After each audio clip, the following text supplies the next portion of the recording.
भगवान अकारण करुण है, अकारण करुण। वो जिस पर कृपा कर देता है वो अपनी दिव्य शक्ति दे देकर उसको अपना ज्ञान करा देता है, अपनी प्राप्ति करा देता है, अपना आनंद दे देता है, माया को भगा देता है। त्रिगुण त्रिकर्म त्रिदोष पंचक्लेश पंचकोश सबका अत्यंताभाव कर देता है और अनंत जन्मों के हमारे पापों को भी बिना भोगवाए क्षमा कर देता है।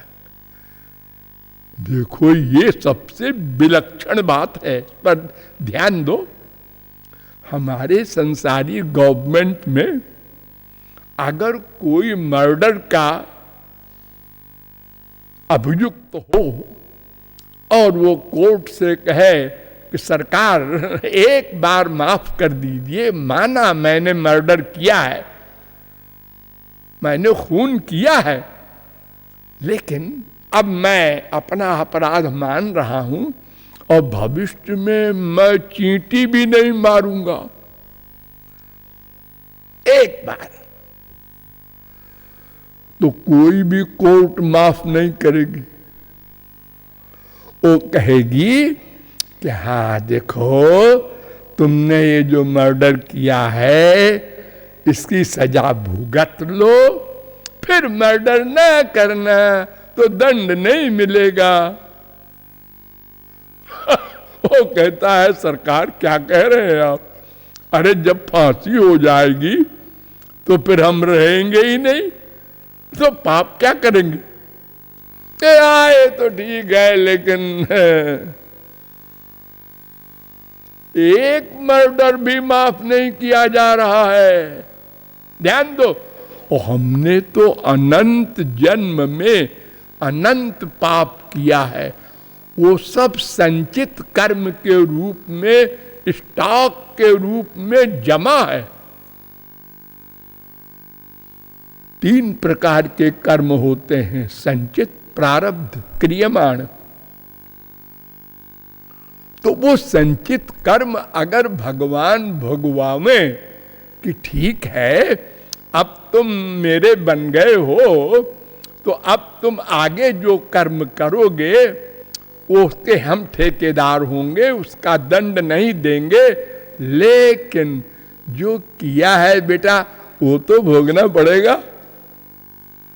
तो चूंकि वो अनलिमिटेड है कर्म, पाप पुण्य दोनों अनंत, इसलिए अनंत काल तक भोगते जाए तो भी अनंत माइनस अनंत बराबर अनंत।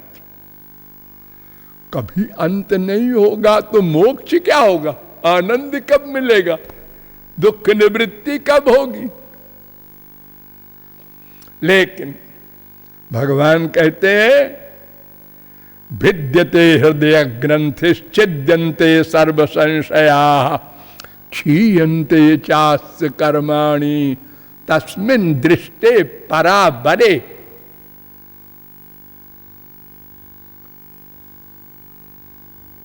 मुंडकोपनिषद 2:2-8, योग शिखोपनिषद में भी ये मंत्र है, 5:45 महोपनिषद में भी ये मंत्र है, 4:82 भागवत में भी है। तो केवल भगवत शरणागति से इतनी कृपाएं हो जाती हैं कि अनंत जन्म को क्षीयन्ते चास्य कर्माणि, भगवत प्राप्ति हुई, बस सब माफ, और आगे का सब भगवान का ठेका। ठेका हम जो कुछ भी काम करेंगे, अच्छा बुरा ना नहीं कर सकते।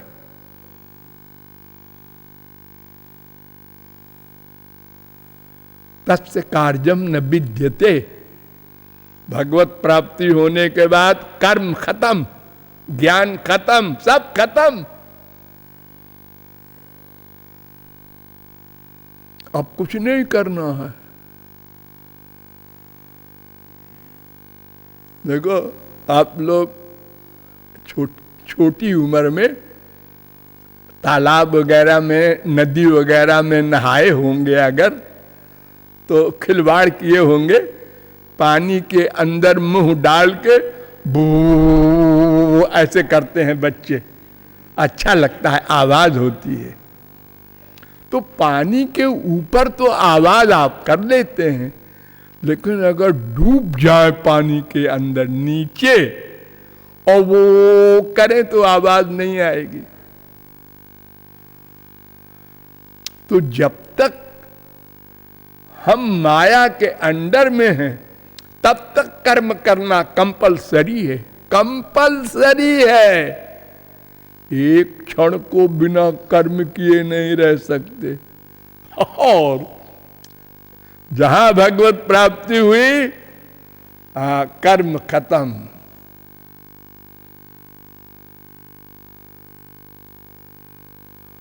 अस्ति चेत न स तत्वविद। अगर वो कर्म करता है तो महापुरुष नहीं, कृतार्थ नहीं, कृत्य नहीं, कृत्य माने कृत्य कर चुका, करना कर चुका। जब तक घी में पानी था, मक्खन था और टेम्परेचर देने पर खूब बोला, जब घी बन गया और हम टेम्परेचर देते रहे तो चुप हो गया। अब नहीं बोलेगा, जला दो उसको पूरा घी, बोलेगा नहीं, कर्म खत्म। लेकिन सब बोल रहे, बड़े बड़े ग्रंथ लिख रहे हैं, अरे हजारों लाखों मर्डर कर रहे हैं। ये हनुमान जी है, अर्जुन जी है, बड़े बड़े महापुरुषों के जो सरताज लोग, छोटे मोटे की बात नहीं करते। और स्वयं भगवान भी, औरों की तो छोड़ दो। अरे अर्जुन ने कितने मर्डर किए होंगे, हनुमान जी ने कितने किए होंगे, और भगवान ने अनंत ब्रह्मांड का मर्डर कर दिया। प्रलय सबको मार दिया। और अवतार लेकर भी कितने ब्राह्मणों को, रावण के खानदानियों को मारा है। राम ने भी, लक्ष्मण ने भी, हनुमान जी ने भी, सब बानरों ने, महापुरुषों के दादा और भगवानों के दादा ये क्रिया कर रहे हैं। लेकिन वो उनका कर्म माया से नहीं है, अपनी इच्छा से नहीं है, वो योग माया से होता है। योग माया का कर्म फल नहीं देता। नैव तस्य कृते नार्थो ना कृते नेह कश्चन कुशलाचरिते नैषा मिह स्वार्थो न विद्यते विपर्जयेण वा नर्थो निरहंकारिणाम विभो। अरे महापुरुषों को तो छोड़ो, अगर अहंकार रहित कर्म करें संसार में साधक भी, तो उसका फल नहीं भोगना पड़ेगा। भगवान ने अर्जुन से कहा, यस्य नाहंकृतो भावो बुद्धिर्जस्य न लिप्यते हत्वापि स इमान लोकान न हन्ति न निबध्यते। कर्तृत्वाभिमान से रहित होकर अगर कोई भी कर्म किया जाए, अच्छा बुरा कुछ भी, उसका फल नहीं भोगना पड़ता।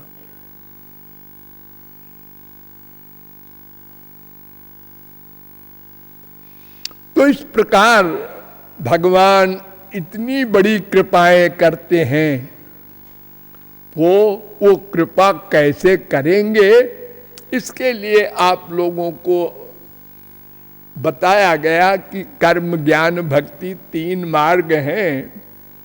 लेकिन कर्म शब्द का जो अर्थ है वो 2 प्रकार का है।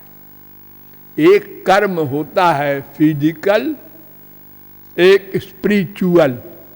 यानी एक कर्म होता है माइक, एक कर्म भगवान संबंधी दिव्य। पूरी बुद्धि लगाओ। माइक माने वर्णाश्रम धर्म का कर्म। वर्णाश्रम माने हम ब्राह्मण हैं, क्षत्रिय हैं, वैश्य हैं, शूद्र हैं, देवता हैं, मनुष्य हैं, राक्षस हैं। अरे ये तो शरीर के नाम है रे, ये मैं की परिचय नहीं दे रहे हो तुम। हाँ हाँ ठीक है, हम ब्रह्मचारी हैं, हम गृहस्थी हैं, हम वानप्रस्थी हैं, हम सन्यासी हैं, ये भी शरीर के लिए है। हाँ हाँ है शरीर के लिए। तो ये जो धर्म है ये नश्वर है, इसका फल भी नश्वर, क्योंकि शरीर भी नश्वर। तो जितने धर्म कर्म लिखे हैं वो सब इसी के हैं। अगर वो विधिवत होंगे तो स्वर्ग तक ले जाएंगे, वहां भी कुछ दिन के लिए, वहां भी माया का अधिकार, उसके बाद फिर मृत्युलोक में आना होगा। हीन तरम भाविशंत, कुत्ते बिल्ली गधे की योनियों में डाल दिया जाएगा।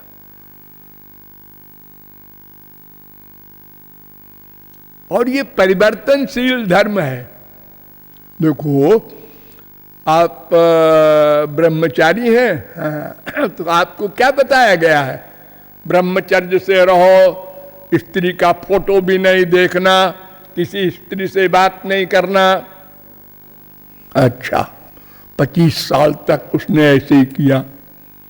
हाँ सुनो इधर आओ, हाँ गुरुजी एक लड़की से ब्याह कर लो। ये क्या कर रहे हैं आप गुरुजी? आपने तो अभी तक हमको ये पढ़ाया था। अरे हाँ हाँ जो कह रहे हैं वो करो, बहस नहीं करते गुरु के आगे। ठीक है, हो गई 7 चक्कर लगा के एक मैम साहब आ गई। अब 2, 4, 6, 10 बच्चे हुए, अब उनके नाती पोते हुए, अब पूरी फैमिली हो गई, लंबी चौड़ी, सब में अटैचमेंट हो गया। कुत्ते का भी, गधे का भी, सब का होता है ऐसे ही। एक कुतिया के बच्चे को कोई पकड़े, वो काटने दौड़ती है।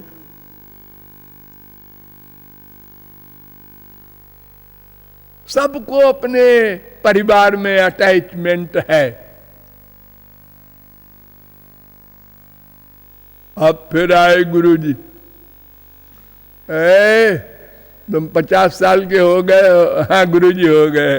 ये जितने सब बाल बच्चे कच्चे सब है ना, इनको काम धाम है ना, ये सब जो तो नौकरी फोकरी है ना, ये सब छोड़ दो और जंगल में चलो, तुम दोनों खाली।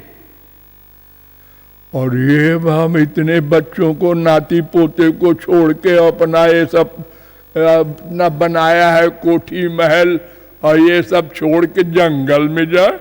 हाँ हाँ ठीक है चलो भाई मैम साहब। 25 साल वहां भी रहे। इधर आना, ये कौन है? अरे गुरुजी आप नहीं जानते, ये मेरी मिसेज है, मिसेज। ये मिसेज कुछ नहीं होती। अबाउट टर्न, तुम इधर जाओ, तुम्हारा सर्वस्व भगवान। और ओ मैम साहब, ये पतिवती तुम्हारा नहीं है, तुम आत्मा हो, तुम्हारा पति भगवान है, उधर जाओ। लो, जहां से चले थे वहीं पर पहुंच गए। शादी के पहले स्त्री को देखना गुनाह था और वहीं फिर पहुंच गए। ओ सन्यासी हो गए। हाँ, अब गौरांग महाप्रभु के लिए उनके शिष्य ने 80 वर्ष की माता जी से भीख मांगा चावल की, महाप्रभु जी के लिए, गुरु जी के लिए। और जिससे मांगा वो 80 वर्ष की लठिया लेके चलने वाली। और महाप्रभु जी को मालूम हो गया। उन्होंने कहा ये चावल कहाँ से लाया? उन्होंने कहा माता जी के यहाँ है। मैंने कहा था ना तुम सन्यासी हो, किसी स्त्री से भिक्षा नहीं लेना। अरे गुरुजी, वो तो आप जानते हैं अंतर्यामी है, वो तो माता जी है। अरे माता जी का बच्चा, आज्ञा पालन होना चाहिए। तुम सन्यासी हो, भाग जाओ, अब कभी मत आना मेरे सामने। ये लो, बिना अपराध के इतना बड़ा दंड।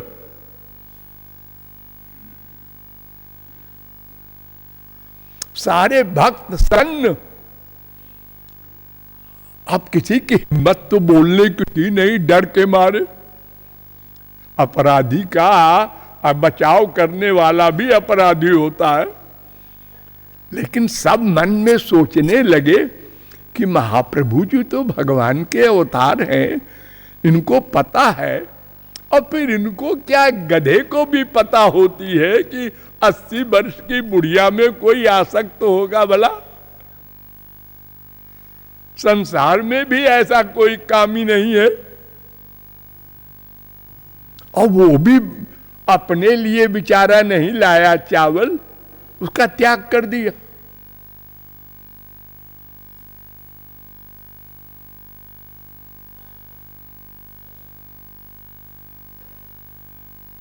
ये वर्णाश्रम धर्म मैं बता रहा हूं मैं, जो परिवर्तनशील है, नश्वर है, इसका फल भी नश्वर है। अतएव ज्ञान पर विचार किया गया। ओ ज्ञान के विषय में भी वही प्रॉब्लम आई कि तुम्हारे मन के द्वारा जो भी चिंतन है सब माइक है, इसलिए भगवान का चिंतन तुम कर ही नहीं सकते।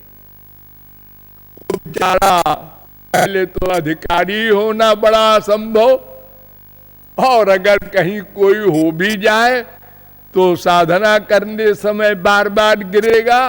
और अगर कोई अंतिम चोटी पर भी पहुंच जाए तो भी गिरेगा, क्योंकि वो आत्मज्ञानी तक बन सकता है, ब्रह्म ज्ञानी नहीं बन सकता।